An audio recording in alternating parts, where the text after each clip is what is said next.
Welcome to Slow Night, Ancient Tales. Are you resting well tonight? The story we will share with you gently tonight is Harbin, a classic piece of literature by the Korean author Lee Hyo-seok. It paints a quiet, atmospheric picture of a city in the midst of transition, exploring the profound melancholy and existential musings of a traveler and the heavy-hearted souls he encounters. Now let your body sink into your bed. Close your eyes and imagine the cobblestone streets, the rustling elm trees, and the quiet, muddy flow of the Songhwa River. Let the slow, deliberate pace of this tale wash away the lingering worries of your waking hours. Take a deep breath, and let us begin. Harbin author Lee Hyo-seok. As the hotel is located in the center of Kitaiskaya and the room faces the main street, bringing a chair to the edge of the window allows me to look right down at the street below. From the window 3 stories up, people look small, the carts look neat, and all the sights seem lightly and perfectly arranged in their own way. And yet, the ceaseless, clamorous sounds rise steadily from nowhere in particular, dominating day after day like a continuum of eternity. Beginning with the sound of milk cart wheels reaching my bed in the early dawn, the noise grows progressively louder and continues like the sound of crashing waves until it crosses the midnight hours and connects back to the early dawn. It seems that sound is a necessity in human life. I enjoyed this third-floor view so much that I decided to spend most of my time in the room sitting in the chair by the window. The most beautiful moments are in the morning when the slanting sunlight hits the street and the flow of people gradually begins to increase, and after the evening when the street lamps are lit and the night is just beginning. It is also at these times that a fresh energy overflows amidst the rough, echoing footsteps and the passing of carriages and cars over the uneven cobblestone street, and the made-up faces of women distinctly catch the eye. However, I simply gaze endlessly at that dizzyingly moving picture, without any clear focus or purpose. While watching, I often feel myself growing sad. A sorrow whose cause I cannot clearly pinpoint gathers in my eyes. Perhaps human life is inherently filled with vain anxieties. In truth, I cannot trace the origins of this anxiety, because this short trip did not originate from worry, nor did I leave behind any misfortune in my hometown, nor is there any misfortune looming before me. It would be enough to just enjoy an outing until I am satisfied, looking to my heart's content at streets that please me and eating as much food as suits my palate. And that was indeed the intention with which I departed on this journey, yet my mind is not always constantly joyous. Downstairs in the hotel dining room, rich butter, Russian soup, and abundant delicacies are prepared, accompanied by the polite service of an old waiter. But why is it that facing that immaculate table leaves a corner of my heart feeling somewhat suffocated? After a few days, I found it bothersome even to go down to the dining room, so I instructed the room boy and ended up substituting most of my late breakfasts with bread and coffee in my room. I ring the bell to call the boy to clear the dishes, and then I return to the window and sit in the chair. The number of people on the street has increased significantly. Who could know the path and purpose of each and every one of them? I love Kitaiskaya Street. Could it be that sorrow rises in my heart because I love it? Why is this street changing so much, year after year? As if the fact of it changing is inevitably regrettable, my gaze loses its focus and drifts far away. The street below my eyes right now is in fact already not the same street I saw on my trip last year. The impressions that change moment by moment write undeniable traces upon the street. Not only have the faces of the people passing by changed, but all the sceneries have altered significantly.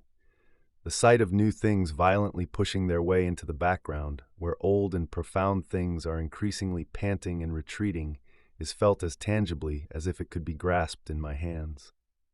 Because of this impression of a grand shift, the sorrow of Harbin gathers layer upon layer. Do I come here every year to see this change? To see this change? What I intended to think to myself ended up being spoken aloud to someone else. This was because someone had unexpectedly appeared behind my back. Hearing a knock, I assumed it was the boy and gave a nasal grunt in response, but the person who quietly stepped in and stood there was, unexpectedly, Yura. I looked back and was startled. "Why are you surprised?" Because it is so unexpected. Didn't I promise I would come? I remember receiving the promise too, but still, even if you promised, did you think I was someone who breaks her word? I didn't have much to do until tonight, so I decided to head out early.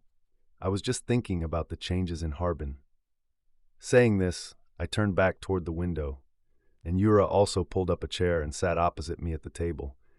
It cannot be helped. Things will just be as they will be. Is it childish indifference or a bold resignation?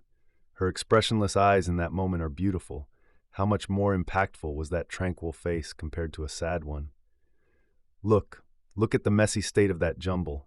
Kitayskaya is already a colony now. Everything has passed by like a dream. Yura had the most outstanding appearance, even in Fantasia. Her large, glaring eyes could send a chill down one's spine, yet somehow revealed a childish demeanor. Her body was small, and her limbs were fragile like a young girl's. Perhaps because I inherited the blood of my Polish-born mother, I too feel like a foreigner here. Her appearance, sitting on a chair in a bright red dress with a tiny black mole on her cheek, perfectly suited the atmosphere of the night hall. But from her perspective, does it mean she also feels like a stranger in that hall? Hearing this, it is true that she has a habit of stubbornly and intently watching the short performances of singing or dancing on stage. Her posture at such times is undeniably that of a foreigner. Sitting quietly, almost awkwardly, with her eyes fixed on the stage, holding meditation rather than attention, she truly looked out of place in that setting. When the band played, she would link arms with Lena, who was sitting with us, and get up to dance. Perhaps because they were both women, they looked smooth and experienced. But when she partnered with me, our feet would tangle, her body would drag, and we would awkwardly fall out of step. I think it wasn't necessarily because my dancing was clumsy, but because Yura's mind was troubled. With a complicated mind, one seemingly cannot control the direction of one's attention. What could have been the reason for Lena, while Yura had briefly stepped away, offering an unsolicited piece of her friend's secret? Yura acts exceptionally prim and proper in the hall, but in reality, isn't it a splendid face? It has dignity and is contemplative. In reality, they say she was in Nisa until last year. Everyone on the streets knows. Surprised by the sharp hostility flashing in her quickly chattering tone, I shot a glaring look at Lena's face. Without a hint of agitation, Lena blew cigarette smoke toward the ceiling. Unable to distinguish whether I had heard something I should or should not have heard, my mind, contrary to the momentary shock, instantly felt calmly hollowed out. Nissa is by no means an honorable place. The mark of that hellish disgrace branded on Yura's body would never be washed away in her lifetime. Was she so desperate that she had to suffer such a fatal wound? There is no greater disgrace for Fantasia than this. I am afraid that people might think all of us are the same kind of women as Yura. Was it this grievance of Lena's that made her reveal Yura's secret? Her tone was surprisingly fierce and strong. But aren't you and Yura closer than anyone else? Friendship and social standing are different things. Don't you think it's right to at least keep our statuses strictly distinct from each other? A cabaret is not merely a place of joy. The psychological conflicts and emotional transactions are woven finely like spider webs in the hearts of each person, and witnessing and experiencing them is suffocating and exhausting. Furthermore, regarding the matter of Yura and the others, I certainly could not consider myself to be in a happy position. I didn't need to go so far as to attribute the fact that Yura came to find a drifting traveler like me so easily to her lowly status. I could simply consider it an expression of her refinement in keeping a promise. Therefore, when we stepped out onto the street together, I had no real reason to feel ashamed of standing side by side with her. Walking toward the river along Kitayskaya, then turning left into the relatively quiet residential area of the Wharf District, is another of my joys. Along the wide courtyard-like street, 2 rows of elm trees stretch out, and the houses on both sides are mostly a pale eggshell color, making it a calm and serene back alley. Indeed, if one were to subtract the elm trees, the pale houses, the round roofs of the churches, and the tolling bells, what would be left of Harbin's charm? Passing under the shade of the trees in the Wharf District and clumsily reading the Russian letters on the house nameplates one by one, brings me a childlike joy. Every house has a spacious yard attached, and the trees and flowers are splendid. There are even yards planted with corn and kidney beans. It seems that as a pastoral landscape, nothing compares to this anywhere. It's the French consulate. When we reached the gateway where a large two-story house could be seen through the foliage, Yura called my attention to it. It is merely large in scale. The fact that the house's appearance does not differ from a private residence piques my interest. Is it a mark of democratic culture? Kitaiskaya isn't the only thing that has changed. This consulate is also different from yesterday. That's because they lost the war against Germany. Because contact with France has been cut off, no money arrives and communications are blocked. So they say the consul's family is even having trouble making a living lately. Newspapers report all sorts of news, that they sold their car, that they even handed over the jewelry they possessed. It seems the world was made to change. A few houses past the French consulate is the Dutch consulate.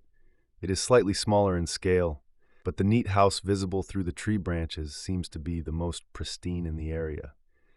In the flower bed, bright red salvias are blooming radiantly in full swing. But why is there a padlock on the iron gate? Do you mean they've shut it down completely? The officials have basically shut it down. They reduced their living space to a single room in the back and rented almost the entire place out to some company, or so they say. The consulate has become a rental house. After staring blankly through the closed iron gates for a long time, I slowly left the place with Yura. My head felt dizzy, and the green leaves of the elm trees pressed in on me as if they were tangling up in my eyes. The afternoon alley was as silent as if solving a riddle. Only our footsteps echoed trudgingly on the cleanly arranged street.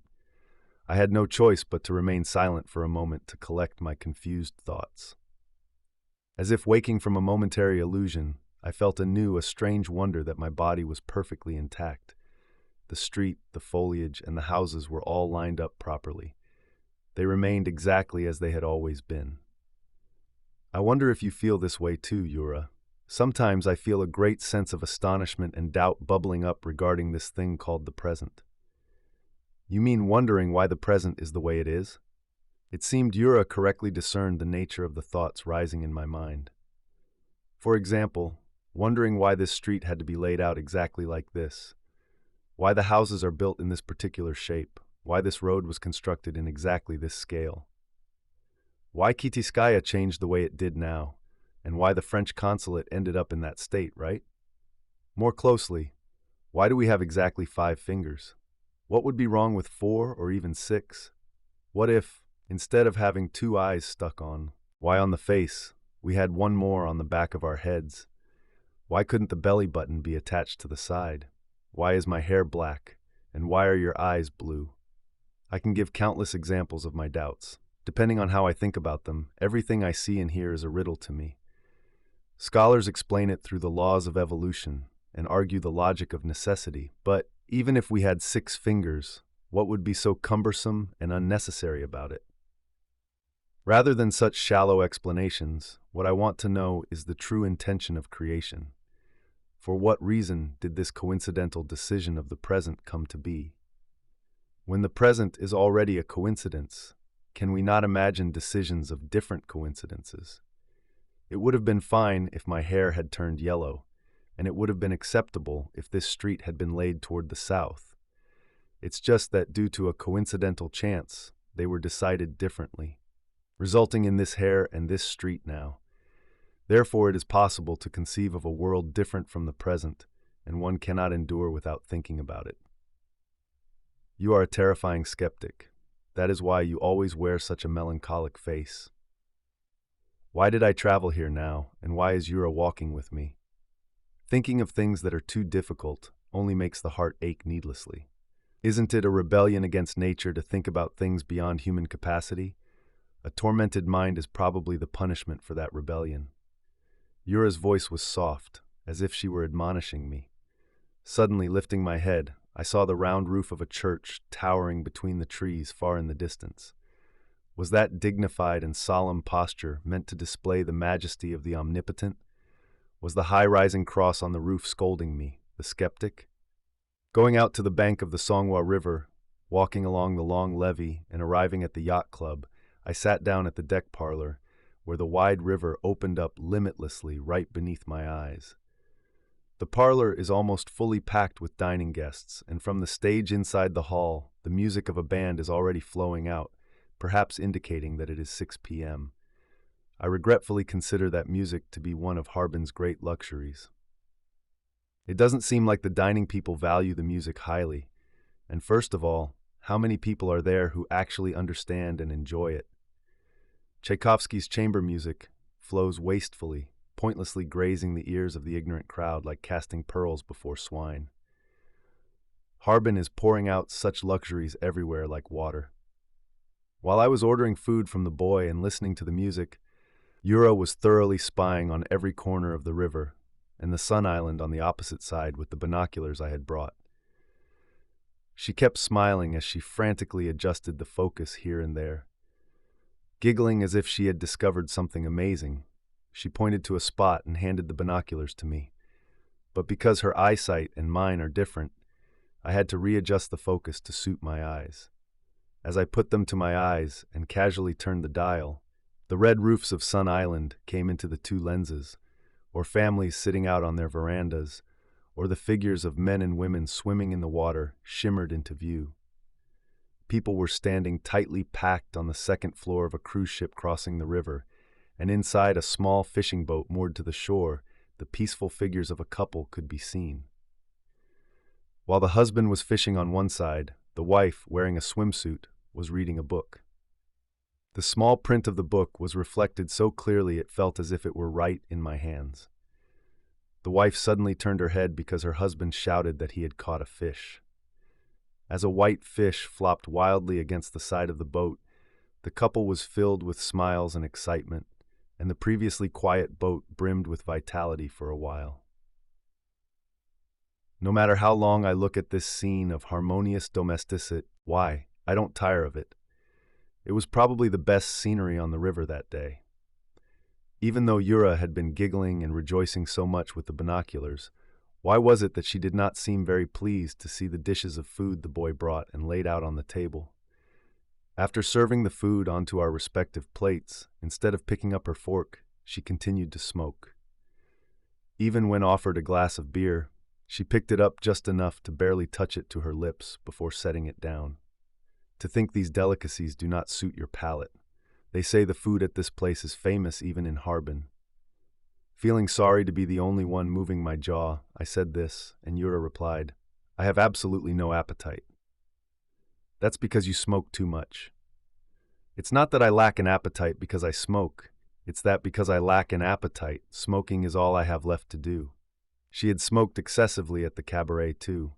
She blew smoke incessantly without a moment's rest. Her fingertips were as yellow as a ripe silkworm. "Come now, I won't scold you anymore. Eat plenty of food and take care of your body. What is the state of your wrists? They're as thin as a stork's." What would I do if my body got better? Her food intake wasn't even enough to clear half of the food served on her paper plate. Upon leaving the parlor, when fetching my hat at the doorway, I handed a silver coin to the old boy and suddenly thought he looked like someone I had seen somewhere before. Tilting my head in thought, I stepped down into the courtyard. "Right, Stefan. How could his face look so much like Stefan's?" That old boy, what was his name, perhaps a common Ivan or Anton, had an appearance strikingly similar to Stefan. Stefan is the old boy who tends the restroom at Fantasia. He is the boy who pours water onto the guests' hands and hands them towels. Why are there so many old boys everywhere in Harbin, and why do their faces all look so similar? With a reddish complexion, wrinkles catching like spider webs, and white hair, don't they all resemble Stefan, Ivan, and Anton? Thinking this, I brought Stefan's face to mind. When a drunken guest staggers out of the toilet and stands in front of the faucet, Stefan approaches with a beaming smile, pours water prepared in a cup over the guest's hands, and offers the towel he held. When the guest finishes drying their hands, he beams again and looks straight into their face. That smile carries a meaning. It is a request to toss him some change. Knowing this, the face wearing that smile seems as cunning and unpleasant as a monkey's. But when considering that the money collected in this way becomes his necessary income for the night, one cannot merely hate him. Among the countless boys in Harbin, there is probably no one as lowly and pitiful as Stefan. That may be why he left such a strong impression on me. The green of the courtyard was fresh and the flower beds were clean, naturally forming a resting place. Going to the shade of a tree where a white bench was placed and sitting down together with Yura, I still could not shake off the impression of Stefan. It was partly because I had a particular regret concerning Stefan. I feel like I've committed a small sin against Stefan. At my words, Yura looked at my face steadily and said, "You mean that you couldn't give him a bit more of a tip that night? You've already repeated that several times. Tipping once or twice a night is enough. How could you give it to him every single time?" Even so, Stefan had a look that was hoping for it. I don't know how many times I had been in and out, but because I was out of small change, I couldn't respond to his smile. The fact that I didn't generously hand him a paper bill is something I must undoubtedly attribute to my own stinginess, as a single bill would not have been an excessive or unnecessary reward for his polite demeanor. I was definitely being frugal with the bills. After fumbling for change, I didn't hew. I shamefully had no choice but to awkwardly retreat from in front of him. The more I thought about it, the more I felt sorry. It would be nice to give him as much as possible, but where in the world are there guests that generous? Yura seemed to be trying to comfort me. However, the story she relayed about Stefan's circumstances ended up resonating in my heart even more profoundly. Indeed, Stefan is saving up penny by penny to make travel expenses to return to his home country. Even a single penny must be all the more crucial to him, to his home country. He must go to the Soviet Union, and he desires to go. So every penny he earns in the restroom becomes the fare for every kilometer covering a journey of 100,000 miles. Just like that, for the sake of that one singular wish of his lifetime, he has no choice but to wear whatever servile smile is necessary. Then I feel even more guilty. Stefan's dream lies in a faraway place. There is nothing right before his eyes. What is Yura's dream? I was about to follow up with that question, but instead I closed my mouth and looked out over the river. The yellowish, muddy current was vastly wide, and countless boats were either moving or standing still. Suddenly, out of nowhere, could Stefan possibly be Yura's father? Upon feeling this, I was needlessly startled by my own abrupt thought and turned my head to look at Yura. Yura, who had also been gazing at the river, perhaps noticing my movement, turned her face to look at me as well. I could find no way to read the complex inner workings of her mind just from that gaze. As if having nowhere to cast her sorrowful eyes, she threw them back toward the river and said, "When I look at the river, Her voice was so faint it was barely audible. "Always have nothing but thoughts of wanting to die." Die? I unconsciously raised my voice and looked anew at her wrists, which were as thin as a stork's. "Please put away such dangerous thoughts."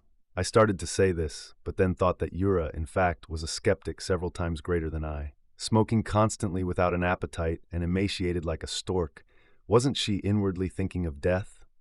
Die, you say? Please, absolutely none of that. My repeatedly muttered tone was meant to convey that thinking of death is rather an extravagant thought, and that no matter how much people struggle, they have no choice but to live. However, I had no way of knowing how Yura received that meaning. Even so, launching into a lengthy explanation about death again didn't seem to be my proper role. In the final moments, I always tend to think about that. That is the only joyful thing. Just as I was immersed in my own thoughts, Yura too was immersed in the shell of her own thoughts. There was no way for anyone else on the outside to pry their way into that shell. With what words other than death could I possibly comfort her? Stifling music still drifted over from the parlor, and the river gradually faded in the evening light. The two-story cruise ship carrying people across to the island looked as faint and distant as something from another world in the gathering dusk. I hope the quiet solitude of Harbin has brought a strange, comforting peace to your night. Just as the characters in our story stood by the wide river, watching the water carry away the reflections of the world, May you too release the heavy and complicated thoughts of the day. The world outside may constantly shift and change, but the stillness of this night belongs entirely to you. Let the darkness embrace you warmly and leave your doubts behind. Wishing you the deepest, most tranquil sleep.